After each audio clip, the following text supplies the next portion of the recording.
창세기 12장 1절로 9절의 말씀을 가지고 내 인생의 멘토라는 제목으로 이 시간 하나님의 은혜를 함께 나누고자 합니다. 아마 우리 중에 멘토라는 말을 모르시거나 들어보지 않으신 분은 아마 없으실 것입니다. 사실 이 멘토라는 말의 기원은 그리스 신화에서부터 처음 시작이 되었는데요. 고대 그리스의 왕이었던 오디세우스가 트로이 전쟁을 떠나면서 한 친구에게 자신이 없는 동안 자신의 아들 텔레마코스를 가르치고 돌봐달라고 부탁을 하고 전쟁을 떠나게 됩니다. 왕의 부탁을 받은 이 친구는 그가 전쟁에서 돌아오기까지 무려 10년이라는 시간 동안 텔레마코스를 자신의 아들처럼 그리고 부모처럼 정성껏 돌보아 주었고, 심지어는 스승이나 상담자처럼 그를 가르쳐준 까닭에 텔레마코스는 아버지 없이도 훌륭한 청년으로 아름답게 잘 성장하게 되었던 것이죠. 그 친구의 이름은 바로 멘토였습니다. 그때부터 이 멘토라는 이름은 지혜와 믿음과 사랑과 꾸준함을 가지고 가장 가까이에서 위로해주고 격려해주는 아버지와 같은 사람을 일컬어서 멘토라고 부르기 시작했습니다. 여러분, 우리 인생에 가장 복되고 기쁜 일들이 참으로 많이 있겠지만 그 중에 하나를 꼽으라고 한다면 아마도 바로 멘토와 같은 사람을 만나는 일이 아닌가 싶습니다. 멘토와 함께 인생의 고민을 나누고 신앙과 인격과 성품을 위하여 상담할 수 있는 그런 멘토를 가질 수 있다는 것은 엄청나게 큰 축복이라 생각되어집니다. 마치 자녀에게는 멘토와 같은 좋은 부모를 만나는 것이 큰 축복인 것이죠. 제가 즐겨보는 이 케이블 방송 TV 중에 그 금쪽이 아시죠? 참 잘 봅니다. 그리고 매주 그 시간만큼은 제가 빠지지 않고 보려고 합니다. 그러면서 보면서 항상 두 가지 생각을 하게 됩니다. 오늘날 부모와 자녀와의 관계에 있어서 이와 같은 가정들이 참 많구나. 그리고 또 하나는 나는 우리 자녀들에게만큼은 그런 부모가 되지 않아야겠다라는 생각을 하면서 늘 다짐하고 늘 그 TV를 통해서 다시 한번 제 자신을 돌아보게 되는 시간을 갖습니다. 여러분, 모든 자녀들이 좋은 부모를 만나고 또 부모들이 좋은 자녀를 두며 살아가는 거 다 우리가 원하고 꿈꾸는 거죠. 그런데 정작 우리의 삶은 그렇지 않다는 겁니다. 학생에게는 멘토와 같은 좋은 스승을 만나는 거, 이게 꿈이기도 하고 소원이기도 하죠. 그런데 실상은 그렇지 않습니다. 성도들은 멘토와 같은 좋은 목회자를 만나기를 원해서 그런 교회를 찾아다니지만 정작 만나는 게 쉽지만은 않다는 것을 여러분들은 알고 있을 것입니다. 역대하 24장에 보면 요아스라는 이 사람이 나오는데, 이 요아스는 7살의 나이에, 그 어린 나이에 남유다의 8번째 왕으로 등극하게 됩니다. 그런데 여러분, 한번 생각해 보십시오. 7살의 나이에 남유다의 8번째 왕으로 등극을 하고 그가 남유다를 통치한다는 것은, 바르게 통치를 한다는 것은 사실상 불가능한 일에 가까운 일이라 생각할 수 있습니다. 여러분, 우리 아이를 생각하면 돼요. 우리 아이가 이 신도림 중앙교회 담임 목사가 됐어요. 그 아이에게 여러분 뭘 바라겠습니까? 그렇지 않아요? 그런데 놀랍게도 요아스는 어린 나이인데도 불구하고 여호와 보시기에 정직히 행했다라고 성경은 그렇게 기록하고 있습니다. 그렇다면 요아스가 7살이라는 나이에도 불구하고 여호와 보시기에 정직히 행할 수 있었던 그 비결이 무엇이었을까? 성경은 역대하 24장 2절에서 이렇게 그 비결을 말하고 있습니다. 화면을 보고 같이 읽겠습니다. 제사장 여호야다가 세상에 사는 모든 날에 요아스가 여호와 보시기에 정직하게 행하였으며. 여러분, 말씀을 읽으면서 노란 부분을 중점적으로 보신 분들은 거기에서 한 가지 힌트를 얻었을 것입니다. 요아스가 7살이라는 나이에 하나님 보시기에 정직히 행했던 그 비결은 바로 그에게는 제사장 여호야다라는 좋은 믿음의 멘토가 있었기 때문이었습니다. 그런데 불행한 것은 이 자신의 좋은 믿음의 멘토였던 제사장 여호야다가 죽고 난 이후부터였습니다. 그가 죽고 난 이후에 요아스는 급격히 타락하게 됩니다. 그러면서 역대하 24장 17절 이하의 말씀에 보면 여호야다가 죽고 난 이후에 요아스는 이제 하나님의 음성에 귀 기울이기보다는 사람의 말에, 백성들의 말에 귀를 기울이면서 백성들의 민심을 사기 시작합니다. 그러면서 어떻게 되느냐? 하나님을 버리고 우상 숭배에 빠지게 됩니다. 그래서 하나님이 어떻게 하느냐? 이 요아스를 너무 안타까워해서 그때마다 이 여호야다와 같은 좋은 선지자들을 보내줍니다. 그런데 이 요아스가 그걸 수용하지 않는 겁니다. 그래서 하나님이 마지막 최후의 카드로 이 스가랴 선지자를 그의 마음을 감동시켜서 요아스에게 보냅니다. 그런데 어떻게 하느냐? 요아스가 이 스가랴 선지자를 스승으로 모시지 않고 오히려 스가랴 선지자를 여호와의 전뜰 안에서 돌로 쳐 죽이게 됩니다. 그 정도로 타락하게 된 거예요. 그래서 하나님이 딱 그 사건이 벌어지고 난 1년이 되는 그 시점에 남유다에 어떤 일을 계획하시느냐? 주변 국가인 아람 군대를 연합하게 만들어서 남유다를 치게 합니다. 그래서 어떻게 하느냐? 그 당시에 아람 군대는 남유다의 백성들에 비해서 많지 않았습니다. 그런데 하나님이 이 일을 통해서 요아스를 쳐야겠다라는 계획을 세워요. 그래서 요아스가 거기서 부상을 당하니까 이제 침상에서밖에 생활을 할 수 없는 상황 속에서 어떻게 하느냐? 그의 부하들이 반역을 일으켜서 그를 죽이는 이 끔찍한 일로 요아스의 인생은 거기에서 마무리 짓게 됩니다. 여러분, 요아스의 타락은 어디에서부터 시작되었느냐? 좋은 믿음의 멘토를 잃어버린 데서부터 시작되었다라고 해도 과언이 아니다라는 것입니다. 오늘 본문에 보면 아브라함과 롯 두 사람이 등장을 하고 있는데, 아브라함과 롯은 육신의 관계적으로 보면, 혈육적인 관계로 보면 삼촌과 조카 사이였습니다. 그런데 아브라함은 조카 롯을 때로는 아버지처럼 보살펴 주기도 했고, 때로는 좋은 길로 이끌어주는 스승과 같은 좋은 지도자와 같은 모습으로 그를 잘 양육해 주었습니다. 그런 돌봄과 가르침 속에 롯은 잘 성장하게 되었던 것이죠.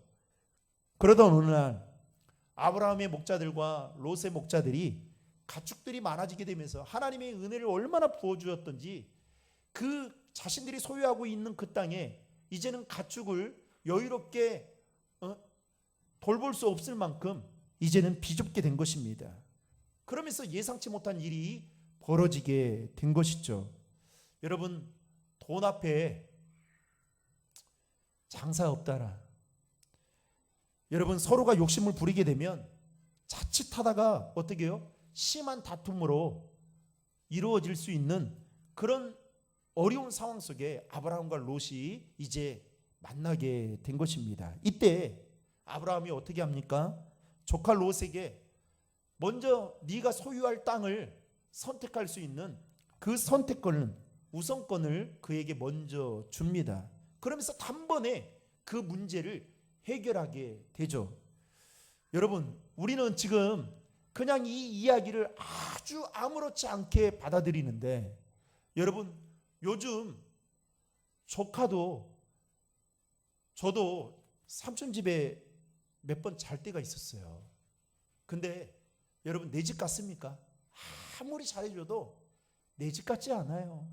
진짜 아니에요. 일주일 있으면 진짜 오래 있는 겁니다. 여러분 요즘에는 조카도 어떻게 해요? 때려서 죽이는 시대 아닙니까? 그런데 지금 이 문제가 일어났을 때 아브라함이 어떻게 해요? 힘으로 조카 롯을 단번에 제압할 수도 있을 뿐만 아니라 어떻게 해요? 자기가 먼저 실속을 챙기고 나서 그 다음에 롯에게 야 나머지는 네가 마치 조금 양보하거나 배려해 주는 것처럼 이렇게 행세를 해도 어떻게 해요? 롯은 할 말이 없었을 거예요. 그런데 아브라함은 그렇게 하지 않고 먼저 조카 롯에게 그 땅을 선택할 수 있는 선택권을 먼저 줌으로 인해서 그 문제를 한 번에 해결해 주었습니다. 심지어 이 롯이 소돔 땅을 선택하지 않습니까? 그래서 이제 그 땅에 가서 분가해서 이제 혼자 살게 되는데 하루는 어떤 일이 벌어지느냐? 다른 나라의 왕들이 그 땅에 살고 있던 소돔 땅에 살고 있던 롯을 포함한 모든 사람들을 포로로 잡아갔다는 소식을 아브라함이 듣게 됩니다. 그때 여러분 인간적으로 생각하면 아브라함이 그때 어떤 마음이 들 거예요? 아마 그냥 평범하게 생각하는 것은 잘 됐다. 그래. 내가 이렇게 선택권을 줄 때에도 내가 고민이 많았지만 그래도 삼촌이니까 내가 아무렇지 않게 표현하지 않고 내색하지 않고 너에게 줬을 때 네가 나에게 먼저 선택을 하라고. 삼촌은 아니에요. 제가 지금까지 살아온 것도 다 삼촌 때문에 그런 건데 이래야 아브라함도 마음이 편치 않겠습니까? 그런데 그러지 않고 쏙 이때다 싶어가지고 소돔 땅을 선택한 거예요. 그 땅이 좋아 보이니까. 그런데 그 땅에 어떤 일이 벌어진 거예요? 지금 자신의 생명이 이태로운 상황에 만나게 되니까 아브라함이 그걸 듣게 된 거죠. 그때 아브라함이 어떤 생각을 해야 될까요? 고소하다. 그래. 나랑 살 때에는 네가 그렇게 편하게 살았는데 이제 한번 어려움 좀 당해봐라. 이런 마음 가질 수 있는 거 아니겠습니까? 그런데 아브라함이 어떻게 하느냐? 그 소식을 듣고 자신의 집에서 열심히 훈련시켰던 318명의 부하들을 데리고 끝까지 쫓아가서 조카 롯을 구해내고 그가 빼앗겼던 모든 것들을 되찾아 오는 그런 일을 하게 됩니다. 이처럼 아브라함은 롯에게 있어서 부모이자 스승과 같은 좋은 멘토였습니다. 롯의 인생에 아브라함은 좋은 멘토였는데 그렇다면 오늘 본문을 통해서 아브라함이 어떤 사람이었는지 오늘 좀 더 구체적으로 살펴보면서 이 시간 함께 은혜를 나누기를 원합니다. 첫 번째로 아브라함은 어떤 사람이었느냐? 순종하는 믿음을 가진 자였습니다. 오늘 본문 1절 말씀을 보면 하나님은 아브라함에게 너는 너희 고향과 친척과 아버지의 집을 떠나 내가 내게 보여줄 땅으로 가라 이렇게 명령하셨습니다. 다시 말해서 하나님은 지금 아브라함에게 그동안 그가 살아왔던 삶의 터전을 떠나 이제는 내가 너에게 보여줄 그 땅으로 가라고 말씀하셨습니다. 여러분 인간적으로 생각하면 아브라함이 이 말씀에 순종하기가 쉽지 않았을 것입니다. 왜냐하면 하나님은 그에게 떠나라고 말씀을 하셨지만 정확하게 어디로 가야 되는지 그 지명은 말씀하고 있지 않은 것을 오늘 성경을 통해서 우리는 볼 수가 있습니다. 따라서 여러분 그 말씀에 순종하기가 매우 힘들었을 것입니다. 그런데 오늘 본문을 보면 아브라함은 하나님의 말씀에 순종함으로 나아갔다라는 이 사실에 우리는 주목할 필요가 있다라는 것이죠. 여러분은 순종이 뭐라고 생각하십니까? 순종이라는 것은 여러분 우리는 순종하면 복 받는다는 것을 너무 잘 알고 있어요. 그런데 개중에는 이 순종이라는 것에 대해서 어떻게 생각하느냐? 내가 하기 쉬운 일들만 하는 거, 아니면 내 입맛에 맞는 말씀만 치사 선택해서 따르는 것을 순종이라고 생각하는 사람들이 더러 있다라는 것이죠. 여러분, 그것을 엄밀히 말하면 순종이 아닌 것입니다. 순종이라는 것은 내 이성적 사고와 논리적인 판단에 비춰볼 때에 도저히 하나님의 말씀이 이해가 되지 않고 그래서 수용할 수 없는 그 말씀을 내 뜻과 내 상황과 내 형편에 맞지 않는 말씀임에도 불구하고 주님께서 나에게 하신 말씀이라면 기꺼이 재보지 않고 줄자로 재보지 않고 기꺼이 따를 수 있는 것이 바로 순종이다라는 것입니다. 그래서 여러분, 우리는 대다수의 사람들은 순종을 할 때 이익이 되거나 유익이 되면 이해가 되면 순종하잖아요. 그것은 순종이 아니다는 거예요. 여러분, 시간이 많이 남아가지고 교회를 봉사하는 것은 엄밀히 말하면 적선입니다. 그거는 섬김이 아니에요. 할 수 없는 상황 속에서도 시간을 내어 하는 것이 여러분 진정한 봉사인 거죠. 순종이라는 책의 저자인 존 비비어 목사님께서 이 순종이라는 책에서 순종을 이렇게 정의하고 있는데 이렇게 정의합니다. 금반지의 도금이 1%만 있어도 금반지라 할 수 없듯이 99%의 순종을 했다 할지라도 1%의 순종을 하지 않는다면 그것은 참된 순종이 아니라 불순종이다. 이거를 다시 쉽게 표현하면 여러분들이 신앙생활하면서 하나님이 여러분들에게 100번의 말씀을 하셔요. 그런데 99번은 여러분들이 순종해요. 그런데 한 번은 순종을 하지 않는다. 이건 순종이 아니다는 거예요. 그 정도로 순종에 대해서 이렇게 정의하고 있는 겁니다. 여하튼 아브라함은 자신의 이성과 합리적인 사고로 볼 때에 순종하기 힘든 그 말씀에 순종할 수 있었던 그 믿음이 아브라함에게는 있었다라는 것입니다. 오늘 이 믿음이 저와 여러분들에게도 동일하게 갖기를 하나님은 원하신다라는 것이죠. 사랑하는 성도 여러분, 순종할 수 있는 믿음이 저와 여러분들에게도 있기를 주님의 이름으로 축복합니다. 두 번째로 아브라함은 어떤 믿음의 멘토였느냐? 하나님의 약속을 믿은 자였습니다. 아브라함이 하나님의 말씀에 여러분 순종할 수 있었던 것은 하나님의 약속을 믿었기 때문이었습니다. 2절과 3절의 말씀을 같이 읽겠습니다. 내가 너로 큰 민족을 이루고 내게 복을 주어 내 이름을 창대하게 하리니 너는 복이 될지라. 너를 축복하는 자에게는 내가 복을 내리고 너를 저주하는 자에게는 내가 저주하리니 땅의 모든 족속이 너로 말미암아 복을 얻을 것이라 하신지라. 아멘. 아브라함은 하나님께서 그가 어디로 가고 무엇을 하든지 내게 복을 주시는 복의 근원으로 삼으시겠다라는 그 약속을 믿었습니다. 여러분, 프랭크 휴스턴 목사님이 계신데요. 그 목사님이 쓴 책 중에 하나가 갇힘에서 돌파라는 이 책입니다. 그런데 그 책에 보면 이 목사님에 대해서 이야기가 나오는데 이 프랭크 휴스턴 목사님은 18살에 구세군에서 구원의 확신을 얻게 됩니다. 그러면서 12년 동안 구세군 본부를 섬기게 되죠. 그러다가 개인적으로 성령 체험을 하게 된 이후로부터 구세군에서 하나님의 성회인 오순절 교회로 옮기게 됩니다.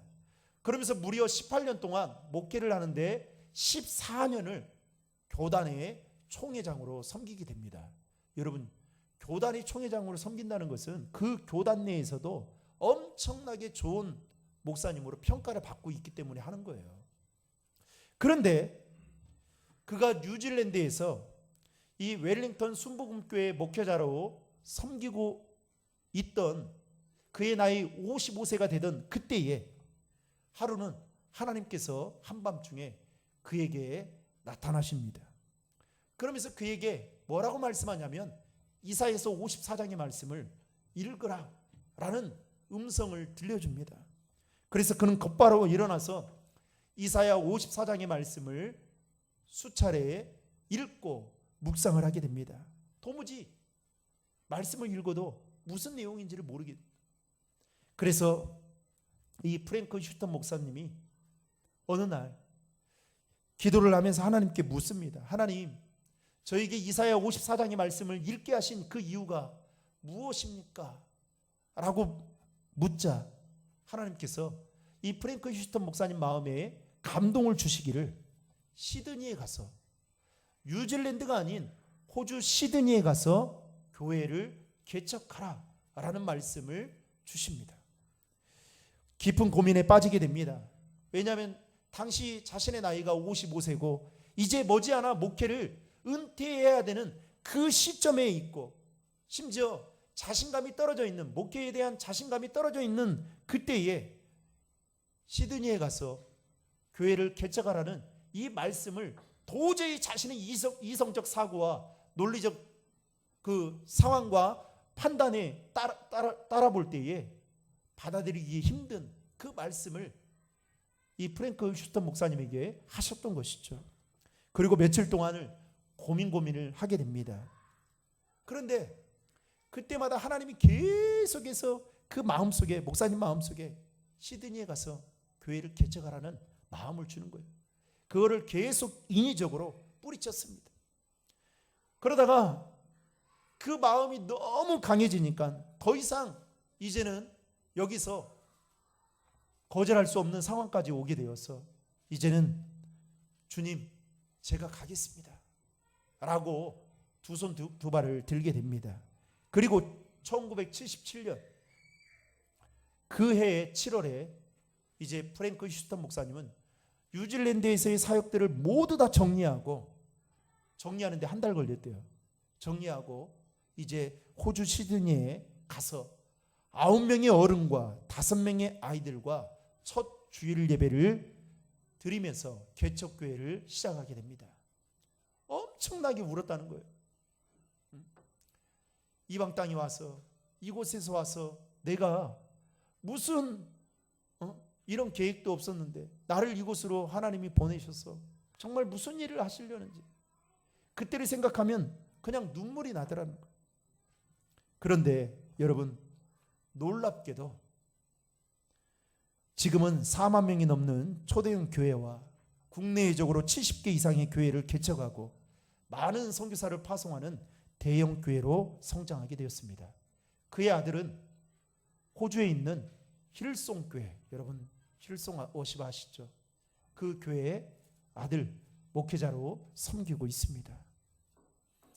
이것은 그가 능력이 많아서가 아니라 하나님의 신실하신 약속의 말씀을 믿고 순종함으로 나아가게 되었을 때에 하나님께서 그의 삶에 놀랍도록 큰 은혜를 부어주셨다라는 것입니다.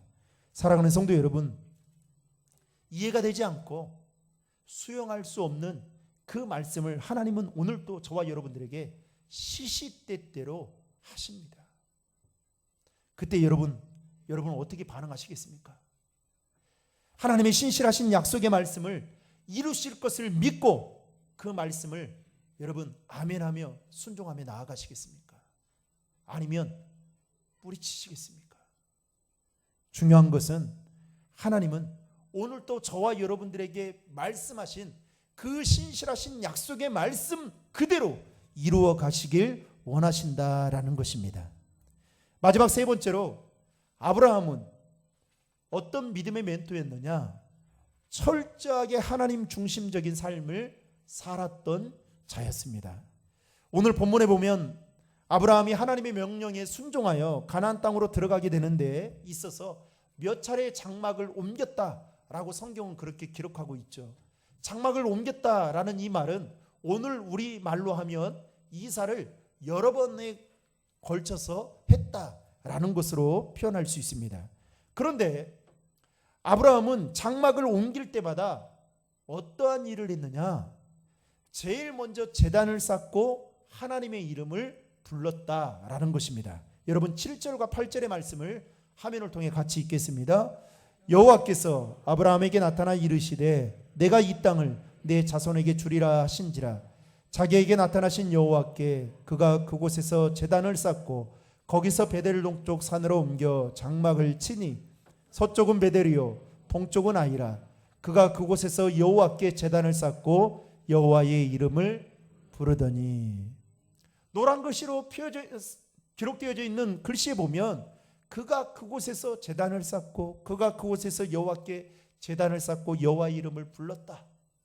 한마디로 말하면 아브라함은 철저하게 예배 중심적인 삶, 하나님 중심적인 삶, 하나님 제일주의의 삶을 살았던 사람이었다라는 것입니다. 이처럼 롯의 인생에 있어서 아브라함은 신앙적으로나 여러 가지 면에 있어서 닮고 싶고 본받고 싶은 훌륭한 멘토임에 틀림없습니다. 사랑하는 성도 여러분, 혹시 여러분에게는 이러한 멘토가 있으십니까? 생각만 해도 마음이 든든하고 위로가 되며 힘들고 외로울 때에 언제든지 기대고 싶고 위로받고 싶은 멘토가 있으십니까? 제가 지난주에 CBS에서 하는 그 자주 듣는 방송이 하나 있어요. 뉴스 방송인데, 근데 그 방송을 들으면서 깨달았던 것을 목회 칼럼에 적었습니다. 그러면서 이 목회 칼럼을 적으면서 오늘 말씀을 사실 준비하게 됐습니다. 어찌 보면 오늘 말씀은 스승의 날과 같은 말씀이기도 하지만 오늘 우리 시대에 정말 우리에게 믿음의 멘토가 필요한 시대가 아닌가라는 생각이 들었습니다. 그러면서 목회 칼럼을 여러분 시간 되시면 한번 꼭 읽어보시기를 바라고요. 그러면서 여러분, 우리 시대는, 지금 우리가 살아가고 있는 이 시대는 혼자 살아도 충분하다라고 생각하고 살아가고 있는 시대입니다. 그런데 여러분, 진짜 그럴까요? 진짜 나 혼자만으로 여러분 하나님 보시기에 기뻐할 수 있는 신앙생활 여러분 할 수 있다고 생각하십니까? 나 혼자서만이 내 믿음을 성장시킬 수, 내 노력만으로 성장을 시킬 수 있다 여러분 생각하십니까? 저는 절대로 그렇지 않다고 생각합니다. 그러고 보면 여러분, 우리 그래서 이제 어제 존사님하고 전도를 하고 나서 3층에 가서 라면을 먹으면서 존사님하고 이런저런 이야기를 나눴어요. 존사님은 충분히 그 공감이 된대요. 사실 저는 공감이 잘 안 되거든요.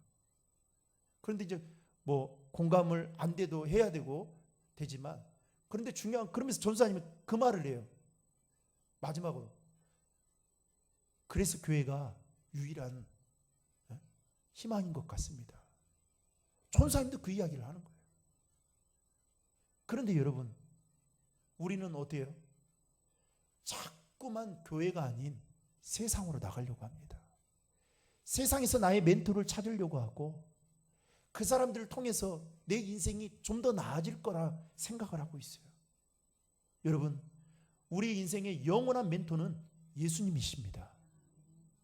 그 예수님을 바라보며 살아가는 거, 그게 바로 저와 여러분들이 평생 해야 될 일이기도 한 것이죠. 하지만 하나님은 우리에게 때로는 롯에게 아브라함 같은 믿음의 멘토를 붙여주듯이 저와 여러분들에게도 그와 같은 믿음의 멘토를 만나도록 인도해 주신다는 사실입니다. 사랑하는 성도 여러분, 바라건대 저와 여러분들의 인생 가운데에도 아브라함 같은 믿음의 멘토를 만날 수 있는 축복이 있기를 주님의 이름으로 축원합니다.